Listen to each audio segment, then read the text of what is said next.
Praise the lord. మన ప్రభును మన రక్షకుడైన యేసుక్రీస్తు వారి దయగల నామంలో మీ అందరికీ మా హృదయపూర్వక వందనములు.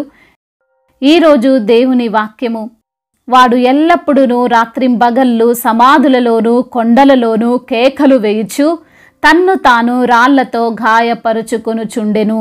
మార్కు సువార్త 5వ అధ్యాయము 5వ వచనము. Night and day among the tombs and in the hills he would cry out and cut himself with stones.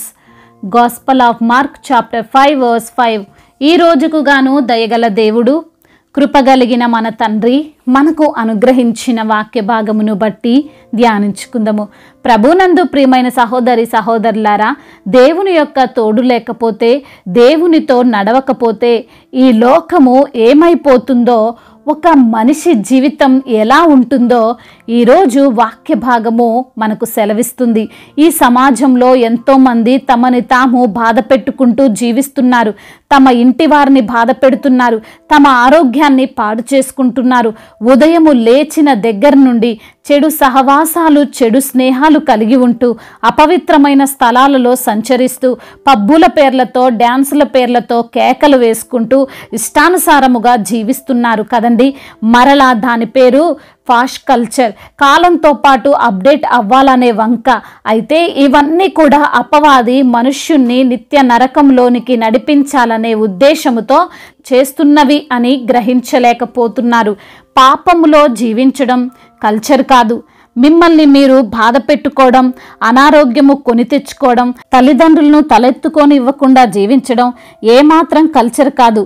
ఈ లోకపరంగా ఎదిగినట్లు అంతకన్నా కాదు. ఇలా ఉంటే ఖచ్చితంగా చెప్పవచ్చు వారు అపవాది ట్రాప్లో ఉన్నారు అని. ఈరోజు లేఖన భాగమును చూస్తే, గెరాసేనుల దేశంలో ఒక వ్యక్తి అపవిత్రాత్మ చేత బాధపడుతున్నాడు. అతని లక్షణాలు ఏంటండి అంటే, లేఖనములు సెలవిస్తున్నాయి. వాడు సమాధులలోనూ వాసము చేసేడివాడు. సంకెళ్లతోనైనను ఎవడును వాణ్ణి బంధింపలేకపోయెను.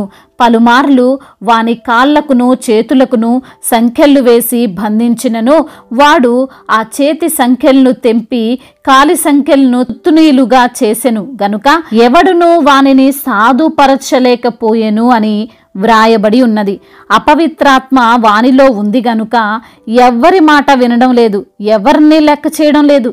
సంకెళ్ళు వేసినా గాని కుదరడం లేదు. వేరొక సువార్తలో వ్రాయబడి ఉంది, పై వస్త్రములు కూడా అతనికి సరిగ్గా లేవు అని. అనగా అపవిత్రాత్మ చేత బాధింపబడుతున్న వారు సిగ్గు విడిచి, లోకాన్ని మరచి, ఏమి చేస్తున్నారో తెలియని స్థితిలో ఎవరికీ గౌరవం ఇవ్వని వారిగా ఉంటారు. ఈ రోజుల్లో కొంతమంది పిల్లలు కావచ్చు, పెద్దలైనా కావచ్చు, ఈ విధంగానే ఉన్నారండి. ఎవరిని లెక్క చేయరు. పైగా అంటారు, ఎవరో ఏదో అనుకుంటారని నేనెందుకు నన్ను మార్చుకోవాలి, నేను ఇలానే ఉంటాను, ఇలానే జీవిస్తానని కఠినంగా మాట్లాడతారు. వారు చేసేదేంటో వారికి తెలియదు. వారు ఏం మాట్లాడుతున్నారో వారికి అవగాహన ఉండదు. ఒకవేళ మీ యొక్క కుటుంబంలోనే ఇటువంటి వారు ఉంటే వారి కోసం ప్రార్థన చేయండి. వారు మారు మనసు పొందుకోవాలని యేసయ్యను అడగండి. ఆ సమాధుల్లో ఉన్న వ్యక్తి కుటుంబము బహుశా దేవునికి ప్రార్థించి ఉండొచ్చు. ఎన్నోసార్లు ఇంటికి తీసుకుని వస్తున్నా మరలా సమాధులలోకే వెళ్ళిపోతున్నాడు. ఎంతమంది వైద్యులకు చూపించినా తన జబ్బు తగ్గడం లేదు. తన శరీరాన్ని తానే గాయపరుచుకుంటున్నాడని కుటుంబం అంతా కలిసి దేవుణ్ణి వేడుకొని ఉండొచ్చు. అందుకే యేసయ్య అతని కోసం వచ్చాడండి. ఒక చిన్న దోణెలో తన శిష్యులతో కలిసి మధ్యలో వారిని అపవాది రాకుండా తుఫాను రేపినా, శిష్యులను భయపెట్టినా వాటన్నిటిని దాటుకుంటూ ఆ ప్రేమగల యేసయ్య ఆ ఒక్కడి కోసం వచ్చాడు. అతనిలో ఉన్న ఆ అపవిత్రాత్మను వెళ్ళగొట్టి అతనికి స్వస్థతనిచ్చాడు. వారి ఇంటి వారి దగ్గరకు అతన్ని పంపించాడు. మరలా కుటుంబంతో కలిసి ఆనందించేలా చేశాడండి. ఈరోజు నా కుటుంబాన్ని విడిచి తిరుగుతున్న వారు బహుశా మీ కుటుంబంలో ఉన్నారేమో. దేవుని ప్రేమను కాదనుకొని, కుటుంబము చూపుతున్న ఆప్యాయతను వదిలివేసుకొని, ఈ లోకాన్ని వెంబడించి, పాపాన్ని ప్రేమించి, తల్లిదండ్రులను, కన్నబిడ్డలను, భార్యను, భర్తను వదిలివేసి తిరుగుతున్న వారు ఉన్నారేమో. వేరే వారి మోజులో పడి భర్తను వదిలేసి వారి అక్రమ సంబంధానికి అడ్డు వస్తున్నారని పిల్లల్ని చంపేసిన వారిని మనము న్యూస్లో చూస్తూనే ఉన్నాం. వావి వరుసలు లేకుండా అక్రమ సంబంధాలు కలిగి ఉన్నవారు ఉన్నారు. మద్యము మత్తులో పడి తమ జీవితాలను పాడు చేసుకుంటున్నారు. వీరందరూ వారికి కావాలని వారు అలా ఉండడం లేదు. వారి సొంతంగా తమను తామే గాయపరుచుకోవడం, దూషించుకోవడం చేయడం లేదు. అటువంటి వారు అపవాది చెరలో ఉన్నారు గనుక అపవాది వారిని ఆడిస్తున్నాడు గనుక వారు ఆ విధమైన జీవితానికి అలవాటు పడ్డారు. వారి మార్పు కోసం వారిని అపవాది కంట్రోల్ చేయకుండా మనము వారి కోసం ప్రార్థిస్తే వారి జీవితం ఖచ్చితంగా మారుతుంది. వారు సాధారణమైన మనుష్యులుగా మారుతారు. ఏది మంచో ఏది చెడో వివేచించే జ్ఞానము వారు కలిగి ఉంటారు. కాబట్టి ప్రియమైన సహోదరి సహోదరులారా, అటువంటి బిడ్డల కోసం, వారి మారు మనసు కోసం మనమందరము ప్రార్థిస్తే యేసయ్య వారిని తప్పకుండా రక్షిస్తాడు. దేవుడు ఈ మాటలను దీవించి మన హృదయములో ఫలింప చేయునుగాక. వాక్య భాగమును బట్టి ప్రార్థించుకుందాము. ప్రతి ఒక్కరు కూడా ప్రార్థనలో ఏకీభవించగలరు. ప్రార్థన. మహాశక్తి సంపన్నుడా, మహోన్నతుడా, కృపా కనికరములు కలిగిన దేవ, సత్యవంతుడా, మీ యొక్క ఘనమైన నామమును బట్టి మీకు కోట్లాది కోట్ల స్తుతులు స్తోత్రములు చెల్లిస్తున్నాం ప్రభువా. అయ్యా, మరి ఈ రోజున వాక్యము ద్వారా మీరు మాతో మాట్లాడారు ప్రభువా. అవునయ్యా, మరి తండ్రి లోకంతో పాటు మారాలని, మరి చెడు వ్యసనాలకు బానిసలై మరి ప్రభా నిత్య నరకానికి వెళ్తున్నటువంటి బిడ్డలతో మీరు మాట్లాడారు ప్రభా.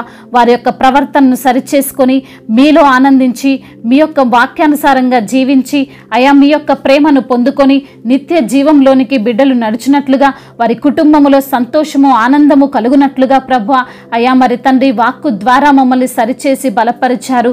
అందును బట్టి మీకు స్తోత్రములు. అయా, అనారోగ్యముతో ఉన్న ప్రతి బిడ్డకు స్వస్థతను దయచేయమని వేడుకుంటున్నాము. ఆర్థిక సమస్యలను కొట్టివేయండి, రుణ భారాల నుండి విడుదల దయచేయండి ప్రభా. మీ యొక్క కనికరము, మీ కటాక్షము ప్రతి బిడ్డ పైన ఉంచమని వేడుకుంటున్నాం తండ్రి. కుటుంబ సమస్యలు, కుటుంబ కలహాలు, భార్యాభర్తల మధ్య విభేదాలు, అయా అన్నదమ్ముల మధ్య విభేదాలు, సఖ్యత లేనటువంటి కుటుంబాల కొరకు ప్రార్థిస్తుండగా సహాయము దయచేయండి తండ్రి. అయా, సమాధానము కలిగిన కుటుంబముగా ఆ కుటుంబాన్ని మీ కొరకు నిలవబెట్టుకోమని వేడుకుంటున్నాము తండ్రి. అదే విధంగా నా తండ్రి, ఎందరైతే బిడ్డలు వివాహాల విషయంలో తండ్రి మీకు మొరపెడుచున్నారు, వారి యొక్క మొరను మీరు ఆలకించండి. వివాహం అన్ని విషయాల్లో ఘనమైనది అంటున్నారు ప్రభా. అయా, మీ యొక్క చిత్తములో బిడ్డల వివాహము జరుగునట్లుగా సహాయము దయచేయండి. ఉద్యోగము లేని బిడ్డల కొరకు ప్రార్థిస్తున్నాం తండ్రి. మంచి ఉద్యోగము బిడ్డలకు మీరు దయచేయండి. ట్రాన్స్ఫర్ నిమిత్తము మీకు మొరపెడుతున్న బిడ్డల యొక్క మొరను ఆలకించండి. అయా, వారు అనుకున్న ప్రాంతంలో వారు ట్రాన్స్ఫర్ అవుటకు సహాయము దయచేయండి. అయా మరి తండ్రి, చేతి పనులు చేసుకున్న వారిని దీవించండి. వ్యవసాయం చేస్తున్న వారిని ఆశీర్వదించండి ప్రభా. అయా, బిజినెస్ చేస్తున్న వారిని తండ్రి మీరే దీవించండి. ఎటువంటి నష్టాలు వారికి కలగకుండా మీ యొక్క కృప వారిపైన కుమ్మరించమని, సమృద్ధితో వారిని నింపమని వేడుకుంటున్నాం తండ్రి. అయ్యా, అదే విధంగా నా ప్రభా అయ్యా, ఎందరైతే బిడ్డలు ప్రభా అనాథలుగా ఉన్నారో, అభాగ్యులుగా ఉన్నారో, అయ్యా మరి తండ్రి ఏ దిక్కు లేక ఉన్నారో ప్రభా, అయ్యా మరి తండ్రి మీరే వారికి దిక్కై, మీరే తల్లివై తండ్రివై వారిని ఆదరించండి, బలపరచండి. మీరే వారికి ఉన్న ప్రతి పరిస్థితి నుంచి లేవనెత్తమని వేడుకుంటున్నాం ప్రభా. వృద్ధులను మీరు బలపరచండి, వారికి కావాల్సిన శారీరక బలాన్ని దయచేయండి. ఆత్మీయంగా వారిని మీరు బలపరచమని వేడుకుంటున్నాం తండ్రి. అదే విధంగా నా తండ్రి, ఇతర దేశాల్లో ఉంటున్న ప్రతి బిడ్డ నిమిత్తం ప్రార్థిస్తున్నాం. ఒంటరిగా ఉంటుండగా మరి కుటుంబానికి దూరంగా ఉంటూ వేరే దేశాల్లో స్థిరపడి ఉన్నారో వారిని బట్టి ప్రార్థిస్తున్నామయ్యా. మీ యొక్క కృప వారిపైన ఉంచండి. వారిని తండ్రి మీరు ధైర్యపరచండి. వారికి ఉన్న ప్రతి సమస్య నుంచి విడిపించమని బ్రతిమిలాడుకుంటున్నాం. దైవజనులందరికీ మీరు తోడుగా ఉండండి తండ్రి. వారిని ధైర్యపరచండి, బలపరచండి. వస్తున్న సమస్యలు, వస్తున్న శ్రమలను బట్టి కృంగిపోకుండా మీరున్నారన్న ధైర్యముతో ప్రభ ముందుకు నడిచినట్లుగా సహాయము దయచేయండి. అయా మరి తండ్రి, నశించిపోతున్న ఆత్మల పట్ల భారాన్ని దయచేయండి. వారు చేస్తున్న పరిచర్య నూరంతల ప్రతిఫలముతో నింపండి ప్రభ. సంఘాలను విస్తరింప చేయండి. సంఘానికి శిరస్సై మీరుండమని వేడుకుంటున్నాం ప్రభ. సువార్థికులను బలపరచండి. ఎన్ని అడ్డంకులు, ఎన్ని ఆటంకాలు వచ్చినా ప్రభ, మీ యొక్క సువార్త పరిచర్యను తండ్రి వారు విరివిగా చేయడానికి సహాయము దయచేయమని వేడుకుంటున్నాం తండ్రి. అదేవిధంగా భారతదేశమును, తెలుగు రాష్ట్రాలను దీవించండి. అధికారులను దీవించండి. అధికారులకు తండ్రి సంపూర్ణ ఆరోగ్యాన్ని దయచేయండి. మీ యొక్క తండ్రి కృప వారిపైన ఉంచండి. మీ యొక్క జ్ఞానము చేత అయా మరి తండ్రి తెలుగు రాష్ట్రాలను పాలించే జ్ఞానము, దేశాన్ని పాలించే జ్ఞానము వారికి మీరు అనుగ్రహించమని బ్రతిమిలాడుకుంటున్నాం ప్రభ. అయా, గర్భఫలము లేని బిడ్డల నిమిత్తము ప్రార్థిస్తుండగా తండ్రి మీ యొక్క కృప వారిపైన ఉంచండి నా తండ్రి. నీ వైపు చూస్తుండగా అద్భుతాన్ని జరిగించండి నా తండ్రి. గర్భిణీ స్త్రీలను దీవించండి అయ్యా. తల్లి బిడ్డలకు క్షేమాన్ని దయచేయండి ప్రభ. ఇప్పుడే పుట్టిన బిడ్డలకు తండ్రి సంపూర్ణ ఆరోగ్యమును దయచేయండి ప్రభ. అయ్యా మరి చిన్న బిడ్డలను కాచి కాపాడండి. యవన బిడ్డలందరి కొరకు ప్రార్థిస్తుండగా ప్రభా మీ యందు భయభక్తులు కలిగిన బిడ్డలుగా ప్రతి బిడ్డను నిలవబెట్టుకోమని తండ్రి, ఇంతవరకు చేసిన ప్రార్థన అంతటిని మీ పాద సన్నిధిన చేర్చుకోమని మా నాథుడు సర్వశక్తిమంతుడు సర్వాధికారి అయిన నజరేయుడైన యేసుక్రీస్తు వారి శక్తి కలిగిన పూజింపదగిన నామంలో ఈ ప్రార్థనను అడిగి వేడుకొని పొందుకొని ఉన్నాము మా ప్రియ పరలోకపు తండ్రి. ఆమేన్. ఈరోజు పెళ్లి రోజు మరియు పుట్టినరోజు జరుపుకున్న వారందరినీ దేవుడు దీవించి సకల మేలులతో, సకల ఆశీర్వాదములతో, కృపాక్షేమములతో, శాంతి సమాధానముతో దేవుడు మిమ్మల్ని నింపునుగాక. మీ యొక్క ప్రార్థన అవసరతలను మాకు తెలియజేయగలరు. మీ కొరకు మేము తప్పక ప్రార్థిస్తాము. మొదటిసారిగా మన యొక్క ఆదరణ వాక్యం చూస్తున్నట్లయితే తప్పకుండా సబ్స్క్రైబ్ చేసుకోగలరు. ఈ వాక్యం మీకు ఆశీర్వాదకరముగా ఉండినట్లయితే అనేకులకు కూడా ఈ వాక్యాన్ని పంపి మీరు కూడా దేవుని యొక్క రాజ్య సువార్తలో పాలిభాగస్తులు కావాలని దేవుని పేరిట మనవి చేసుకుంటున్నాను. May God bless you all. దేవుడు మిమ్మల్ని దీవించి బలపరిచి స్థిరపరచునుగాక.